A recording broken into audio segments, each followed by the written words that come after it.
हेमंत विश्वा शर्मा जो कल तक कांग्रेस में हुआ करता था वो बीजेपी में आया तो वो इनका मुख्यमंत्री बन गया, वो भ्रष्टाचारी, वो आरोपी। ठीक है, शुभेंदु अधिकारी जो कल तक टीएमसी में हुआ करता था आज वो बीजेपी में आ गया, वो बीजेपी का चेहरा बन गया। तो बीजेपी पे अपने लोग तो थे ही नहीं, बीजेपी ने तो दूसरी पार्टी के लोगों को तोड़कर अपनी पार्टी में मिलाया और उसके बाद अब बीजेपी ने चुनाव लड़ा।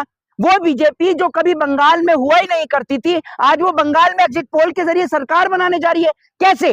क्या हिंदू मुसलमान के नाम पर लोग वोट देंगे, या मंदिर मस्जिदों के नाम पर बीजेपी को वोट मिलेगा, या धर्म की राजनीति करने की वजह से बीजेपी को वोट मिलेगा, या फिर बलात्कारी, आरोपी, भ्रष्टाचारी, करप्शन खोर, गंदे लोग जो भाजपा के अंदर हैं उनकी वजह से भाजपा को वोट मिलेगा?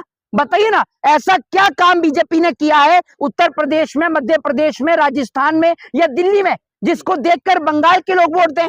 बताइए। शासन लाना चाहते हैं, बंगाल में गुंडा राज है, अमित शाह प्रधानमंत्री मोदी कह रहे थे। नहीं तो अमित शाह से ये पूछ लो कि आप क्या थे पहले, आप क्या थे पहले?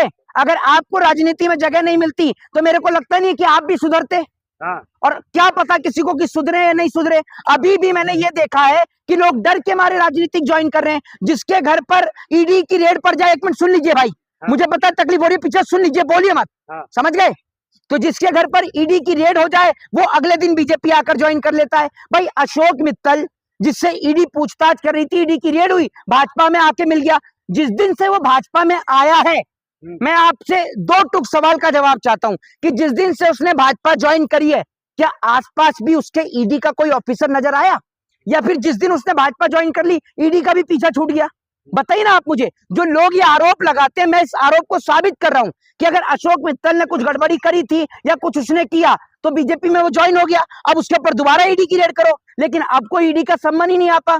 जब अजीत पवार ने बीजेपी ज्वाइन करी उसके बाद उसको भी ईडी का कोई सम्मान नहीं आता, कोई नोटिस नहीं आता, कोई भी हो वो। तो भाजपा डरा धमका के लोगों को राजनीति करके बेईमानी की राजनीति कर। बंगाल की जनता चिक चिक करके कह रही थी कि टीएमसी के गुंडों का सफाया होगा, हमने कर दिया सफाया।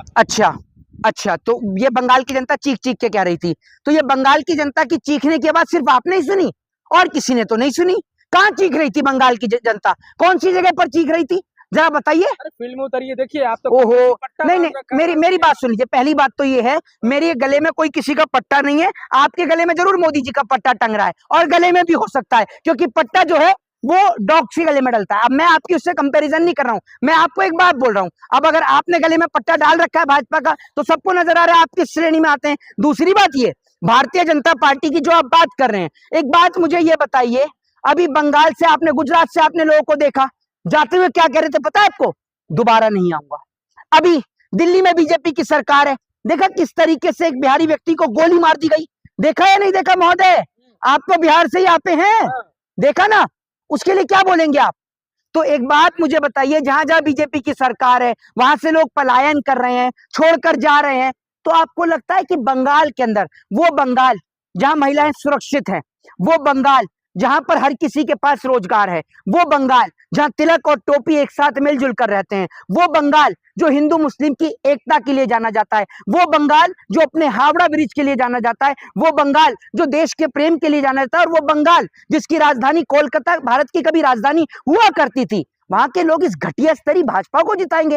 वो इतने पढ़े लिखे लोग, वो रविंद्रनाथ टैगोर की धरती, वो नेताजी सुभाष चंद्र बोस की धरती, जिनके पोते ने भाजपा का दामन छोड़कर टीएमसी का दामन थामा, वो बंगाल आपको लगता है कि इन जैसे चोर और डकैतों को बंगाल में घुसने की जगह देगा? अरे राहुल गांधी हेमंत बिस्वा शर्मा को धमकी दे रहे थे कि जेल में भेज देंगे, बताइए जनता फिर से मुख्यमंत्री बनाने जा रही है। नहीं तो बिल्कुल बनेंगे भाई, मैं आपको ये कह रहा हूं, जब तक चुनाव निष्पक्षता से नहीं होंगे भारत के हर राज्य में बीजेपी जीतेगी, वरना देखिए भारतीय जनता पार्टी तो जहां कुछ नहीं होता ना वहां भी ईडी और सीबीआई भेज देती।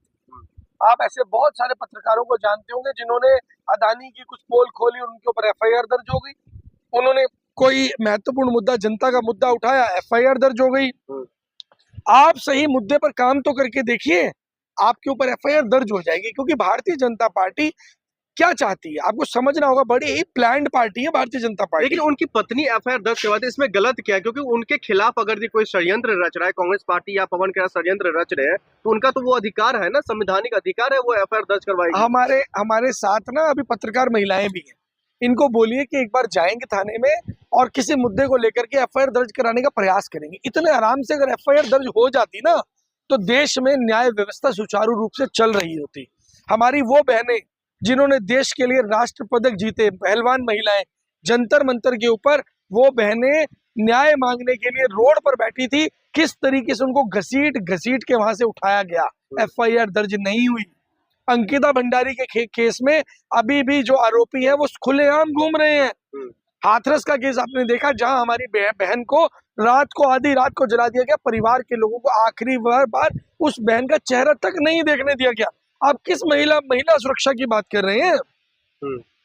महिला सुरक्षा के नाम पर केवल और केवल देश में खिलवाड़ हो रहा है, देश की बहन बेटियों की इज्जत के साथ खिलवाड़ हो रहा है। हेमंत बिस्वा शर्मा की पत्नी महिला नहीं है।